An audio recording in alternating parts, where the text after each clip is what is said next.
So today's going to be a little bit different because I have been encouraged by many people in my beautiful community page. Thank you so much, guys, for encouraging me to do this. I'm going to be talking about an article that I've written. I will be diving into food politics, and we're going to start off with an article that I might be getting an international award for. It's wild right now. I'll be finding out if I actually get the award or not in the coming weeks. I'll keep you guys posted. No, I will not share what the award is because it's crazy. But if it happens, then maybe my life is changed forever. I don't know, life is weird. But this is the article. It is for a wine enthusiast magazine, and it is about Indigenous women who have been silenced throughout history in the mezcal industry. For those who may not know, that over there, this right over here, bing bang bop, this is Oaxaca City. This is Matatlan, Mexico. Santiago Matatlan, but colloquially known as Matatlan. So that is the mezcal capital of the world. I can't remember the exact stats, but between 70 to 80% of the world's mezcal comes from this little spot right here. Right. And this town is an indigenous town. Largely, the language primarily spoken is Zapotec.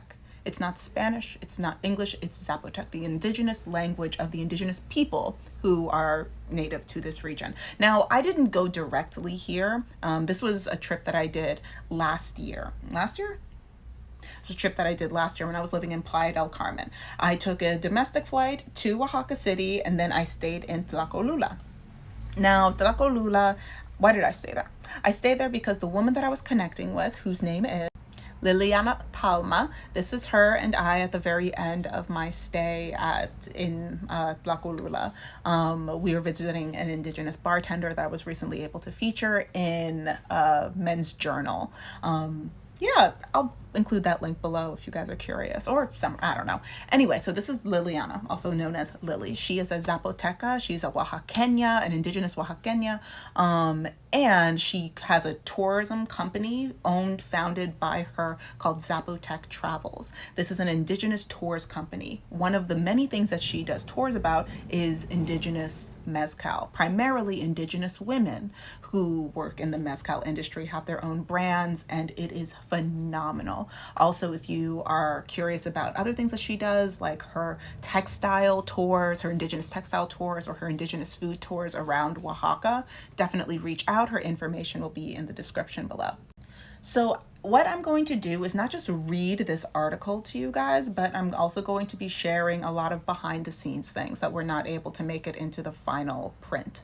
I have pictures, I have stories. I got stories. And I have a lot of additional information that I would have loved to add into this, but once again, you can't fit everything into one story. So let's just dive in. When you think of Oaxaca, Mexico, you probably think about warm weather, gorgeous beaches, thriving culinary history, and the center of the global mezcal industry. What's not to love, especially from a tourist's point of view?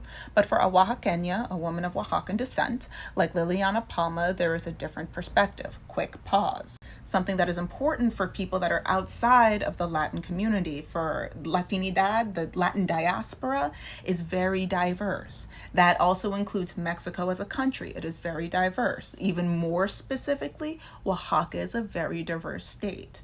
Oaxaqueña means any woman that is from Oaxacan descent. There are white Oaxacans. There are indigenous Oaxacans. There are black Oaxacans, right? So what we are finding more and more now is that non-indigenous people, not even necessarily from Oaxaca, are tapping into their mezcal industry for the massive profits, because mezcal wasn't as popular as it is now 10 years ago. Was not nearly as possible. There were indigenous people that were just giving away mezcal, selling it for a couple of whatever pesos that they could get, because they had so much and it was considered a poor man's drink. We'll dive a little bit more into that, but please keep this in mind when you consider, oh, well, it's Mexican made. Oh, well, like, of course is it indigenous made? Is it indigenous made? Were indigenous people recognized for the work that they did in whatever it is that you're talking about, especially when you're thinking about mezcal, when you're thinking of pulque, when you're thinking of tequila, when you're thinking of sotol, when you're thinking of all of these kinds of spirits that are built off of the back of indigenous people who are still around today. Are they being credited? Now, I will be making a list of indigenous owned mezcal and tequila brands that I think people should be investing in instead of these big celebrity brands or brands that don't actually help the people that are doing the work, not just of creating the spirit, but also of stewarding the history. I'll be doing that in another video, but for right now, let's get the history through. She says Oaxacan women producing mezcal are forced into the shadows of an industry that they helped build. Alma experienced this sentiment firsthand when delivering mezcal to a luxury hotel in Oaxaca City while wearing traditional clothing. Indigenous clothing isn't seen as luxury, so when I arrive at hotels dressed in indigenous clothing, it's a "why are you coming in here" kind of situation, she says. I just wait right at the entrance. I don't even try to go into the hotels until my contact arrives because of the fear of being stopped. There are so many stares and glances. As we continue to read, I also want people to have in the back of their mind Black and Indigenous solidarity. How similar our stories are, the overlap of the two, and how interconnected they are. Just keep that in mind as we go through this. So this section right over here is just a quick summary of what I already shared about Zapotec travels. Once again, information below. What is the true experience of Indigenous women in the mezcal industry? We talked to 4 women about their struggles and triumphs, and most importantly, how we non-Indigenous mezcal enthusiasts can help support them. I was using the royal we here. It was really just me on this trip. And as somebody that has a complicated relationship to my indigenous ancestry through the Taino people of the Caribbean, I will be adding a little bit more at the very end of this in another article that I wrote. But now we're diving into the history. Mezcal, what is mezcal? For people who do not know, mezcal is a fermented liquor made from the agave plant. Palma says in her experience, many indigenous women working in mezcal have been subject to disadvantages. Juan Carlos Mendez, the descendant of the first Oaxaqueño-owned mezcal brand El Cortillo, says there are 2 histories when it comes to mezcal. We're going to be circling back to him because I adore him. This is a very, very good man. I also got to hang out with his wife for a little bit. Lovely couple. And I'm happy that he's the person in the article, because there was somebody else in the article that, I kid you not, said to me, I'm going to make myself bigger. There was a person who said to me as I was vetting them if I could use that person as a historian. Mind you, big people in the mezcal industry. There was a man who said to me, Shayna, there's more important things to talk about than Indigenous women in mezcal. And then he proceeded to talk about sustainability efforts. And I'm like, do you not see the relation? But he didn't see the importance of talking about Indigenous women in mezcal because he was not going to be the center of it. Needless to say, I contacted the person that put me in contact with him, and I said, listen, I adore you, but I need you to know, like, woman to woman, femme to femme, like, I need you to know to not recommend him to other people that are like us. I don't know if he's ever spoken those kinds of sentiments to you, but he just said that to me with his whole chest, and I do not want to speak to him anymore. And she said, oh my God, I'm so sorry. Oh my God. So long story short, Liliana connected me with Juan, and it was a much, much better fit. Also, the person that said all of this was not Indigenous. Big people in the mezcal industry, not Indigenous. On his staff, there was one person who was of Indigenous descent, and you don't really see them so much on their profile website. This is what I'm talking about. Anyway, let's continue. Says there are 2 histories when it comes to mezcal. Though many believe the Spanish started distilling mezcal upon their arrival in Mexico, Mendez suggests there is also an unofficial history. He says Indigenous people were making mezcal long before, and it was a common drink for the royals and the wealthy. Unfortunately, records of mezcal production in pre-Hispanic culture are mostly lost. The Spanish destroyed Tenochtitlan, the capital of the Aztec Empire, and what could have been other sites of mezcal production, and that flows into our loss of history. Does that sound familiar to what is going on in Palestine? I will be doing a completely other video about food politics in regards to what's going on over there. That's for another video. Says Mendez, a lot of history was lost, not just in mezcal, but also in astrology and medicine. We have no information about mezcal during that time. From the centuries of the Spanish production of mezcal to the later 1800s, it transitioned into a drink for the working class. Mezcal was the drink for the mine workers, and so it was considered a poor man's drink for many generations until very recently, says Palma. In the 2010s, this long-standing beverage erupted in popularity, and many indigenous people who have been making this drink for generations were forced to take the backseat to highly financed non-local brands. Due to its murky history, it's unclear how involved women were in mezcal production originally. Why? Because once again, all of the records were destroyed by colonizers. Let's continue. We do not know that throughout Spanish colonial rule, harvesting teams. We do know that throughout Spanish colonial rule, harvesting teams were composed of only men, with women holding other roles. It's thought that they were highly involved behind the scenes, but recounts of their experiences say that they did not get much attention or recognition. And this goes back to what I mentioned in another video. If you do not know your history, then, and I think this was in the video that I made about the history of the pygmy, like pygmies throughout history, right? If you do not know your history, then whoever colonized you, whoever ruled over you, whichever power structure suppressed you, will tell you your history, and you will have no background except what they have said. Juan also shared this magazine with me, this like not just like a Cosmo, like this literary magazine with me that talks about the alcoholic drinks in Mexico's history. I want to say that's exactly that makes sense. Pulque, mezcal, ooh, I have not heard of that other one before though. And none of this that you're seeing right now is in the article that is live. So this is an excerpt from that magazine that Juan translated to me that basically shows the pre-Hispanic, the pre-Spaniard ruling, the pre-colonization ways of making mezcal. There are artifacts that talk about this, that outline this experience. Not only that, but I was talking to Liliana, and Lily, she always says like, Shayna, you sound way too formal when you call me Lily. So I was talking to Lily, and she said that in the mountains outside of Matatlan, there are caves that date back thousands of years, right?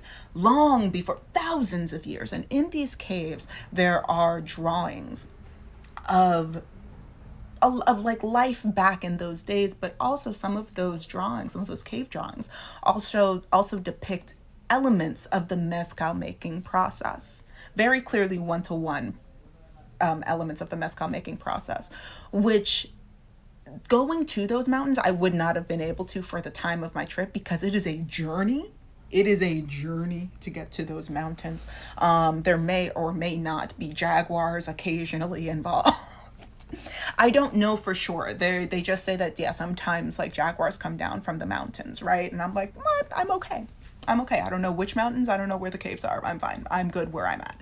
So, but going to those mountains going to those caves is a pilgrimage for a lot of the indigenous people that are involved in this process. Not to say that everyone goes, but for the people that do go, it is very much a sacred thing that predates Spanish colonial rule. Juan also said, Shayna, everybody says, oh yeah, the Spanish, they came and they're the ones that created mezcal because they're the ones that brought metals because you need metals for the distillation process. It cools the mezcal to go from vapor to liquid, and then it drips down.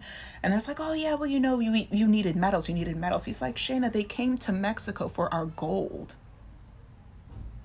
We had metals long before they came here. For the sake of this not being a 72-hour dissertation, I'm gonna keep it present. So here are some of the women that are involved, that are that are making mezcal, that have their own mezcal brands, their own palenques, which is basically a mezcal distillery, right? And a lot of the time, I'm jumping ahead of myself. So this is Mezcal Desde de Eternidad. This is a mother-daughter run palenque and mezcal brand. So okay, I'm gonna just keep reading. Hortensia Hernandez Martinez ran a fruit. So this right here is Hortensia, right here. This is Hortensia. She's absolutely adorable. Ran a food stand before entering the mezcal industry. Her husband Juan, this is him right over here, was a maestro mezcalero, a title given to people born into the mezcal tradition. Right up at the top. Born into the mezcal tradition, who have taken on the mantle and mastered the craft of mezcal production. He ran and operated the family palenque distillery. So when you hear maestro mezcalero, think sommelier of the mezcal industry, right? That's a pretty one-to-one. Okay.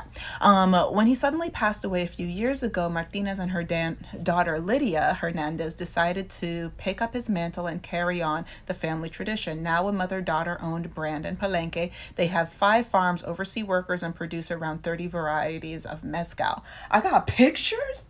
This specific palenque has more kinds of mezcal than I ever imagined. They have medicinal mezcal. They have like over 30 varieties.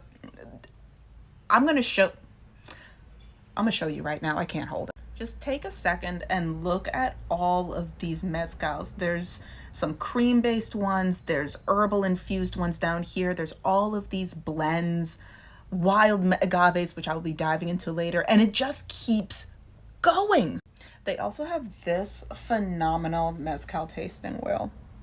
I'm so happy that I have a picture of this that I can like do the biggest zoom in, because this is such a fascinating way to think about the flavor palette of different mezcals, because so much of us are so used to like, oh yeah, it's just smoky tequila.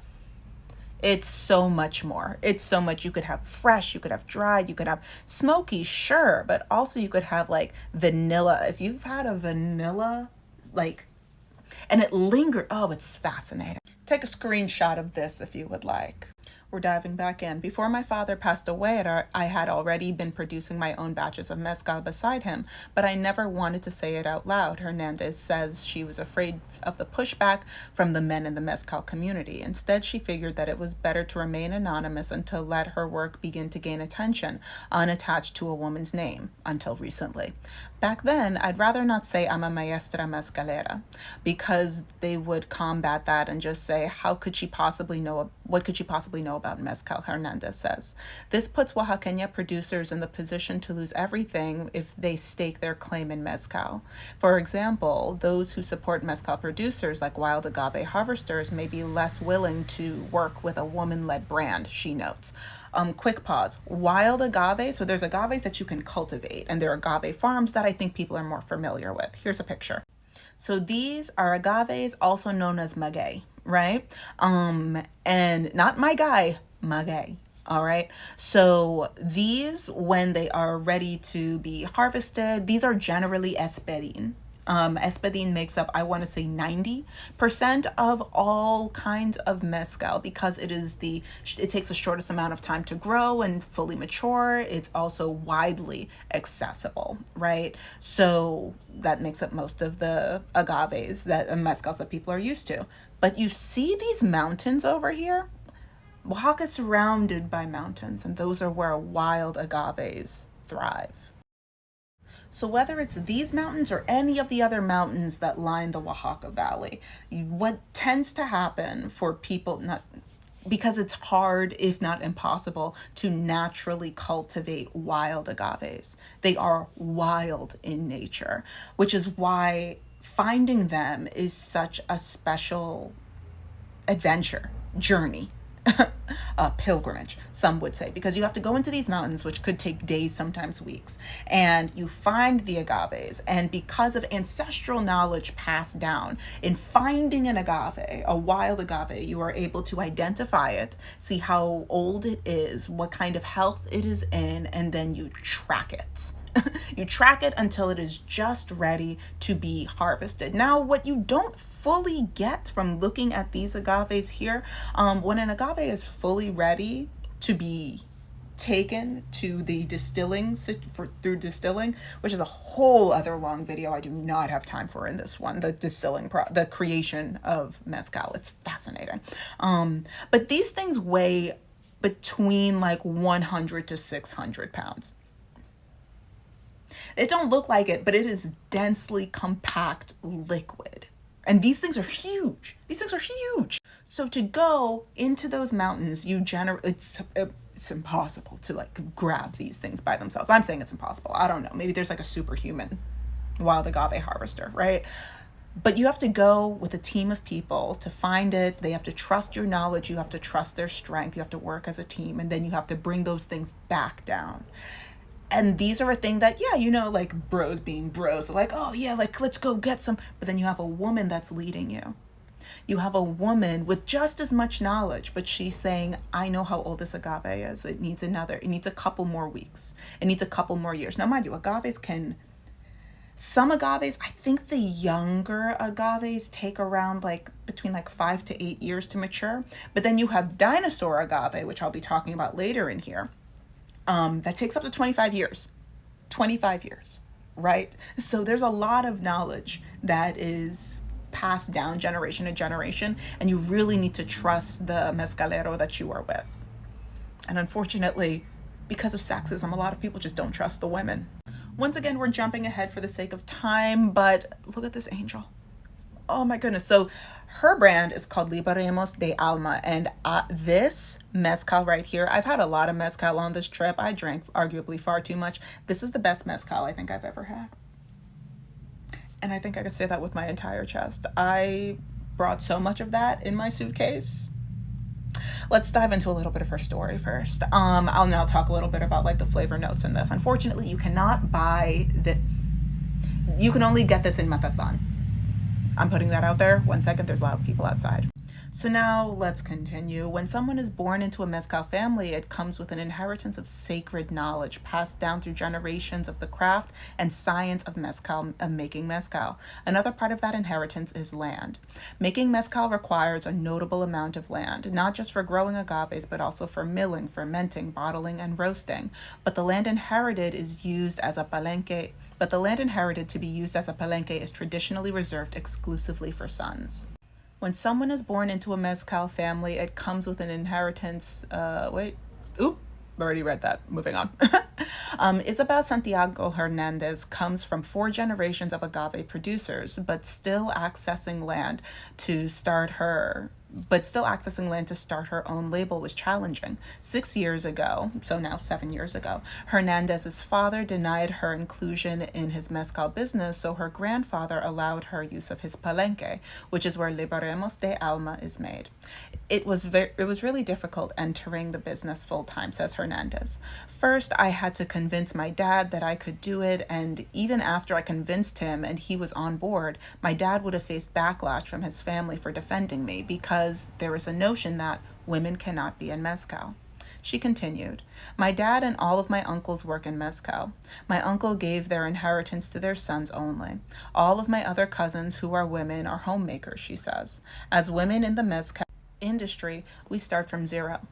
Hernandez, along with all the other women interviewed for the story, is from a sovereign community in Mexico under usos y costumbres, which protects indigenous people's sovereignty, allows them the right to elect their own officials, and recognizes forms of local indigenous self-governance. But it is not without its difficulties. For some time, women weren't allowed to share their opinion under usos y costumbres, let alone when it comes to mezcal. There is a belief that women are to be married off, not to have their own brand or business. And once you are married, you are supposed to stand behind your man. So basically, if you are a woman, and this is not just what's here, but also what was told to me. So basically, if you marry into a family of shoemakers, you are now a shoemaker if you're a woman. If you marry into a mezcal family, then you support your husband's mezcal business.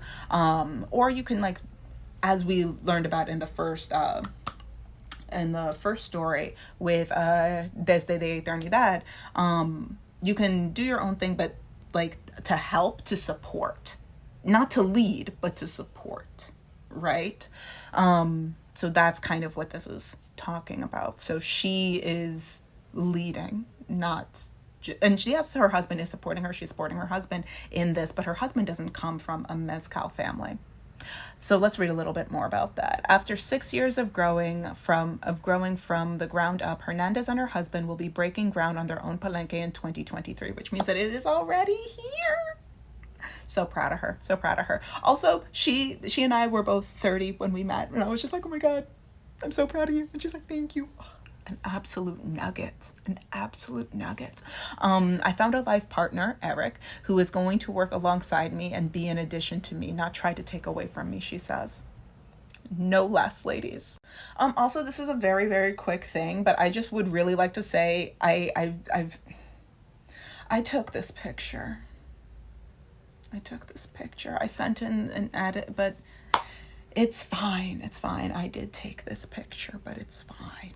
And I also took this picture, but that's fine. Why? Because it's more important that their stories get out. Casa del Pulque. Okay, so what is pulque? Let's dive into a little bit more history, right? So Juan, the historian that gave me all of that inside info in the beginning, he also laid out a little bit of the groundwork for the hierarchy of traditional pre-colonial mezcal drinks. So you have agua miel, you have pulque, then you have mezcal. Mezcal, tequila, like tequila is a little bit more mezcal is more artisanal. Tequila is a little bit more industrial. But we're going to keep the mezcal and the tequila right up here. But for the sake of this, let's just focus on the mezcal. This is an article about mezcal. So agua miel, that is literally the water it is the honey water that comes from the agave. You could just drink it. There's no alcohol in it. It's sweet. It is delicious. And then the next step is pulque, right? So pulque is lightly fermented. It takes a specific kind of storing. There are different flavors depending on different kinds of agave, but agua miel, if I remember correctly, agua miel was available to everybody, right? To be able to make pulque, you need to have enough space to store to allow things to ferment. So that was a little bit for the slightly more upper class in pre-colonized Mexico. Not like the upper class, but like the tradesmen and the artisans and the crafters and the tradespeople is what I remember. And then whoever's like in that middle round, right? Like whoever's middle class. And then above that is mezcal, because you need gold to make mezcal. You need a much larger production space to make mezcal. For pulque, you could just put it in a container and let it sit somewhere. For mezcal, you have an entire distilling arrangement that is necessary. And you need masters to be able to know right temperature, right placement, right agaves, right right? So mezcal was for like the 1%ers. Right, the Aztecs. It wouldn't surprise me if like there were different kinds of mezcal communities around, from the Mayas to the Aztecs, right? But keeping that in mind, pulque is a necessary step towards understanding all of agave history. So Raina's family, like her business is focused on pulque, but her family, she knows how to make mezcal from a very, very specific kind of agave. And that knowledge has been passed down to her. The shop that I went to that she runs focuses on pulque. It was delicious. So Reina Luisa Cortez is the owner of La Casa del Pulque, and her family has been in the palenque industry unprocessed fermented agave juice for 5 generations. Though the distillery focuses mainly on pulque, many of the agave she cultivates go to other brands' mezcal productions and to her family's soon-to-be launched brand, Sin Frontera. Women were forbidden from touching agaves until my grandmother in my community, she says. Cortez explains her grandfather taught her grandmother how to extract aguamiel, the unprocessed, unfermented agave juice. Eventually, her grandmother was performing the entire harvest on her own and taught her daughters, debunking the long-held belief that the harvesting of aguamiel and the production of pulque was too intense for women. Her example paved the way for Cortez. Cortez says, today many people look to her in the community because she is one of the only full-time women working as a pulqueria, a woman who sells and produces pulque. Because of her work, she inspires other women to take on roles in the production. I know another family who works in pulque. They lost their father, who was the harvester in their household, and now the daughters are more enthusiastic about harvesting aguamiel and are less shy about going out to the fields on their own, she says. Now here's some behind the scenes pictures and videos. Oh my God, I also completely forgot about Isabel. So this right here, this is the mezcal that I was talking about. You see these things that it's sitting on? These are agaves. These are maguey. So little bit of information, brief information about the mezcal making process. You take these as soon as they are harvested. They do not look like this. These have been roasted. You see how it's kind of peeling off over here? It tastes like you can eat this. Like you can eat this right as it is. It's very sweet, very sugary. It's like lightly caramelly, but like it's a really hard flavor to explain, but it's delicious. So this is one part of the mezcal making process. The next part, this gets milled by this giant rock. Traditionally, there's a horse attached to it, so that way it's not people doing it. But anyway, that's a different story. This right here, let me explain why this is my favorite thing on the planet. So this is her Dia de los Muertos brand of not that her entire brand does this, but this is her Dia de los Muertos edition. So she takes all of the fruits that are traditionally on her family's Dia de los Muertos altar, and she infuses them into the final stage of making this mezcal. I do not know what the fruits are, but let me tell you something. To me. Now, do I have my father's liver? Yes. Shamelessly. This, if you have this on its own, point blank period, you're not supposed to drink mezcal with anything else. It's not supposed to be in a cocktail. It's not supposed to be in a whole bunch of things, right? The Western world loves themselves just putting things in cocktails, making them sweeter, right? Not actually, like that's traditionally not what's supposed to happen. This on its own, you drink it on its own. It's like, okay, like you get hit with the alcohol and it's like, okay, there's a little something. Give it 2 seconds and you get a cornucopia of fruits. You get red berries, you get citrus, you like orange specifically. You get all of this. Heaven help you if you eat this with a mango on the side. Heaven help you. And the thing that makes it even better, all of the people that I'm talking about, I bought mezcal from them. Mezcal or pulque. The pulque I couldn't take with me on the plane, so I drank it while I was there. No hangovers. No tummy aches. So Reina has 3 different kinds of pulque. The most delicious, in my personal opinion, was the one that was in this barrel. That was the one that I think has been aged for not super long. I think it was aged for around 2 or 3 months, give or take. But generally, it's gonna look like this, or it's gonna look like this. Naturally fermented. Also, pulque is great for if you have tummy issues, indigestion, that kind of stuff. Oh my God, speaking of medicinal benefits, hold up. At Desde de Eternidad, they have not just like blended mezcals and not just wild agaves, they also have medicinal mezcal. This one was the one that I tried. It was delicious, but like, okay, so it's mezcal that is infused with herbs that are native to the region. Each herb, or like each collection of herbs, like this one has 14 herbs. This one, I can't even remember the medical benefits at this point. I wrote about it for some article, but like this, There was like, obviously it was herbal, it was like flowery, but also it was naturally a little bit sweet, just like a little bit. What was that? Oh no, that was my hair. um it was fascinating, but it goes to show that mezcal and agave spirits weren't just for like, oh yeah, fun times. Da, da, da, da. No, there was also herbal remedies, natural remedies that were integrated into these processes. But we're gonna continue on, and I would just like to say that this lady, her name is Sabina, and on this entire trip, I did not cry. I did not cry once until I met this lady. So Sabina is the matriarch of, you know what, let me just read her section.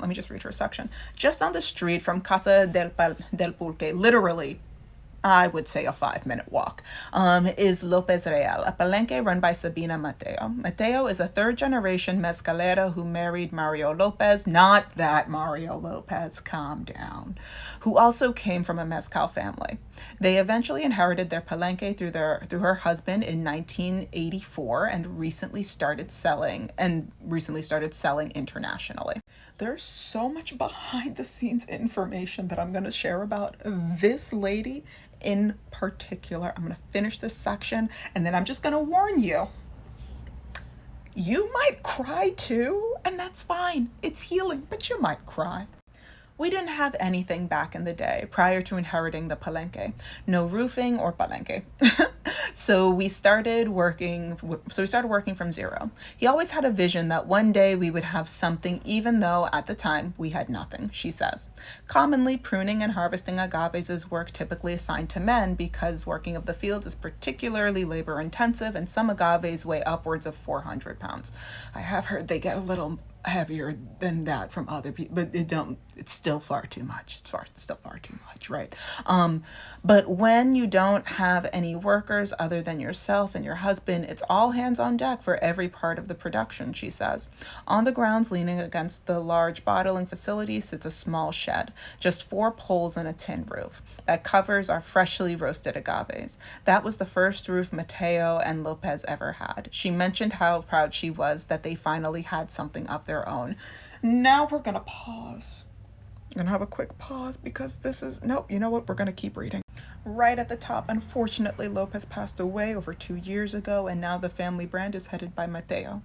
With the help of her sons working administrative, marketing, and production roles, they have been able to find workers who respect her as a female mezcal producer. Now let's talk about it. I'm gonna set the scene for everybody. No background needed. By the time that we made our way to the Palenque for Real Mezcal, it was late. It was dark out. We were late. So we opened the door. Her son was there. He's like a give or take our age, like me and Lily's age. Lily and I were both like 30, 31, give or take, right? So, and I could tell that he was a little like offish, like not mean, but like stern and like, you're gonna respect my mom. And I was like, yeah, of course.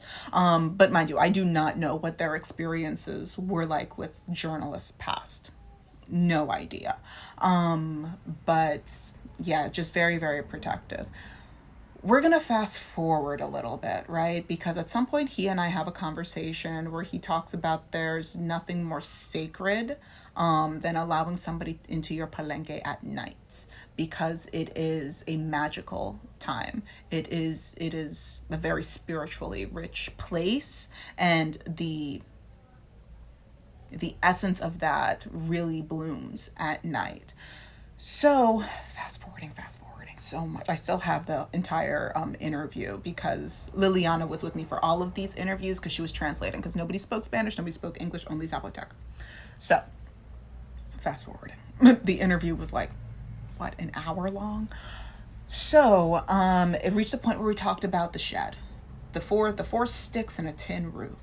And Sabina said that when they first got the land, that was the only shelter that they had. And so her husband would make all of these jokes, and he would say, oh, I love you so much that I'm giving you the moon and the stars, and look how they glitter for you and all of this stuff, right? The joke is that they don't have a house. The joke is that they don't have a house. So he's like, oh, but look, this roof that I've made for you from my love for you, right? And so she was like, oh my God, you did this for me. It was adorable. It was adorable, right? So they are slowly like building their palenque, they're growing their agaves, things are starting to happen. They have kids that are not working, all of these things, right? And throughout the years, he's like, oh, the ongoing thing is, oh, look, I'm giving the moon and the stars. I'm going to give you the moon and the stars, right? And then he died 2 years ago. And it was it was around the time that he died that their brand started to gather international recognition. And now she's doing interview. Everybody wants to talk to Sabina. Everybody wants to come to the palenque and interview her. Everybody, she's very, very well known. I think at this point, she's probably the most well-known indigenous woman mezcalera, maestro mezcalera, period, right? And she said, mind you, it is quiet on the palenque. They have 7 dogs, none of them are screaming. They have a horse, the horse is at peace.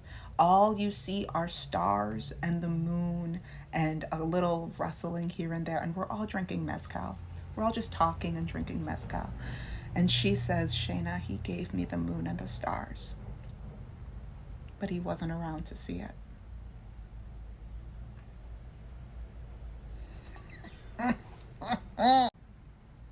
I still have a hard time listening to that audio because that man, I'm not even going to say loved, because that love doesn't die. That man loves his wife, and she is my man, my man. And posthumously, he gave her the moon and the stars. And I said, I can't have anything less. Oh my God. Oh my God. And then after all of this, then she hugged me and she said, you are welcome into my home at any time. And I said, oh my God. Like this talk. Emotionally, I was overwhelmed. I bought 2 bottles of their mezcal. I was going to anyway because I loved their quiche. Did I only buy their quiche? No, I think I only bought their quiche because at that point I was already up to like 5 or 6 bottles. Yeah.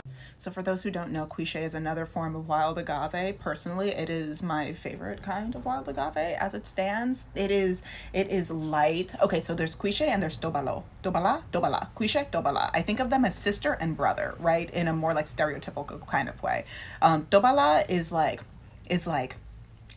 earthy. It's like gritty. It's very how do you say? It's almost like cigars and a little bit of like it's a little more abrasive than more abrasive than like the idea of mezcal that I personally am used to. It's a little much for me. I understand. It's just a little much for me personally. Quiche is giving light. Is giving. Ooh, 1 second. Quiche is giving light. She is citrusy. She is floral. There's almost like a hint of chamomile somewhere in there. I was obsessed with her. And here's the kicker. Oh my God, there's even more that I forgot because I forgot about the pechuga, right? So they have these different kinds of espadín, different kinds of mezcal. They have the espadín, they have the quiche, they have the tobala, they have the ensemble, I don't know. I think it's like their blend. And then they have the pechuga over here. First of all, you can buy this in the United States. You can buy Lopez Real in the United States.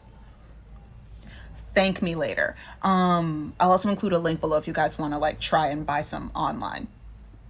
Thank me later.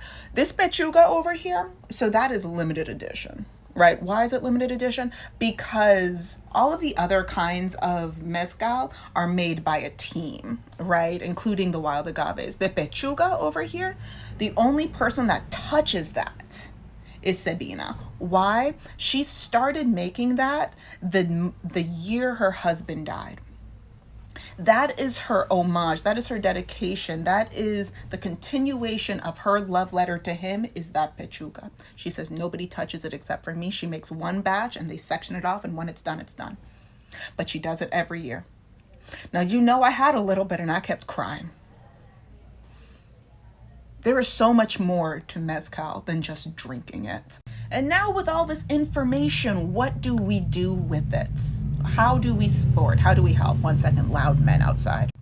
How these businesses are being supported as more tourists experience these mezcal production sites and local establishments purchase indigenous Oaxacan-owned mezcal. Some of these women are finally seeing success and recognition in their brands.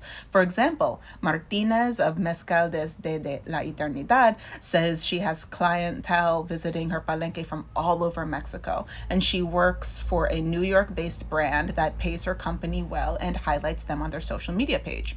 Because of the growing international demand for mezcal, larger brands are buying mezcal from Oaxaqueño producers and putting their own labels on it. What does that mean? That means that some of your favorite mezcal brands, some of your big, bad mezcal brands, are taking the work of indigenous people. I'm not going to say where there's some things I'm not allowed to say. But some of the big bad mezcal brands that we know are taking the work of indigenous producers, bottling it. It is the exact same product, if not better, by the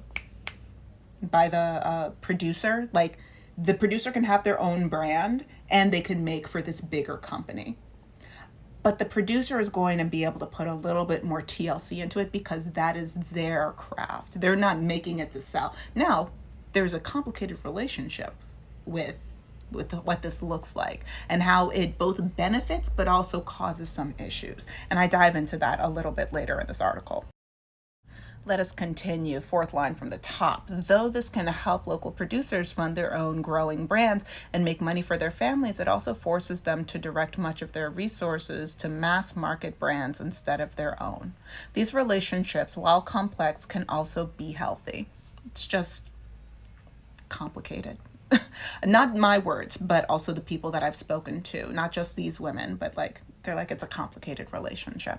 Non-Indigenous buyers need to learn the process and see how the mezcal is made because it's more than just making mezcal, says Margarita Blas, a third-generation mezcal producer who works with brands like Doce Mezcal, a woman-owned brand in the United States, and produces her family brand Palomo. I have pictures, and they make a Oaxacan rum. They make a sugarcane rum. And I'm half Jamaican. That rum. I got pictures of that later, but I'm going to keep talking.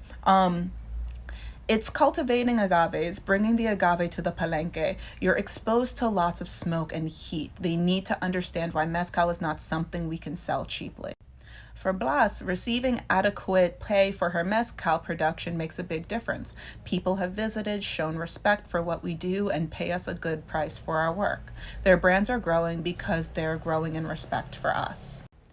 As a consumer, learning about mezcal production, visiting Matatlan, Mexico, to hear the women's stories and shopping indigenous brands locally when possible is key to supporting these women and their craft. Though going to Mexico isn't an option for everyone, following the social media accounts of these women can help support their businesses. Followers can see when the women will be traveling to potentially more convenient destinations and learn more about mezcal production. For example, not Hortensia, Lydia, the daughter of Hortensia in Desde Mezcal Eternidad.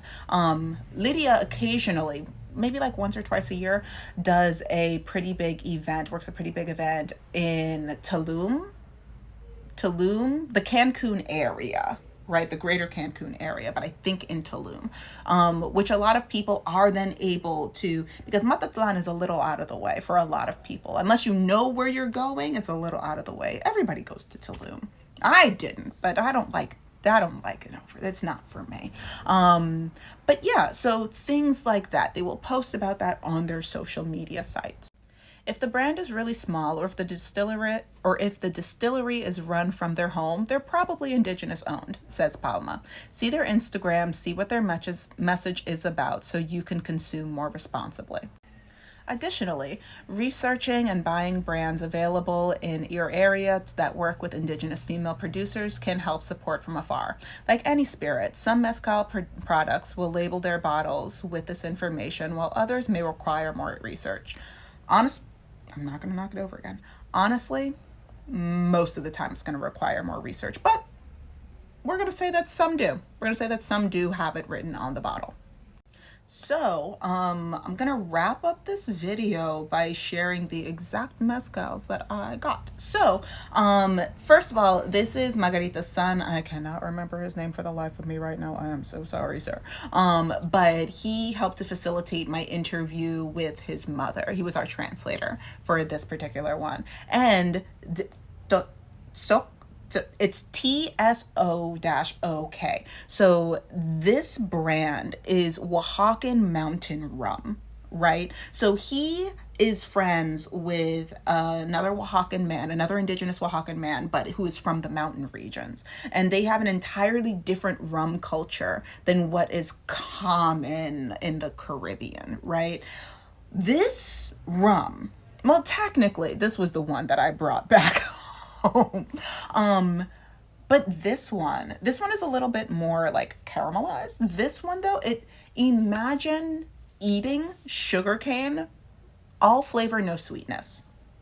All flavor, no sweetness. That is what this Oaxacan mountain rum tastes like. And I feel, and when I spoke to him about it, he was like, no, yeah, that's like the flavor profile generally. I made some cocktails when I got home. Also, this is him and his mom. That's Margarita. And I think this is the one that I got. I brought one of the Oaxacan rums, and I brought their Madre Quiche. So yes, this was the Madre Quiche, which does not taste like quiche. Just let that be known. But I got this one from Palomo. I of course got this one from Liberemos de Alma. I got this blended one from Eternidad, which is Joven y Tepistache, I think is how you pronounce it. Delicious. A little lighter, like not as abrasive, but very complex. It was giving blend. Layers of flavor, if you will. It was either Joven or Jobali. It began with a J. Then I got this quiche right here that I had to slow myself down with drinking this one. And this guy right over here, this white Oaxacan mountain rum. Sit me down and call me Nancy, you know? So if you are curious about any of these women, if you want to follow their businesses, if you want to find out when they're doing events somewhere closer to you, if you want to buy any of their mezcal, mind you, most of them you will have to make the journey to Mexico for at this time. Maybe they'll be branching out in the near future. I'm not 100% sure. But once again, Lopez Real, you can buy that in the United States. You can also buy them in Japan. I think at this point you can buy them in parts of Europe, and there's a couple other places where you could buy. They're international though. Now I know this was a long one. If you made it this far, thank you so much.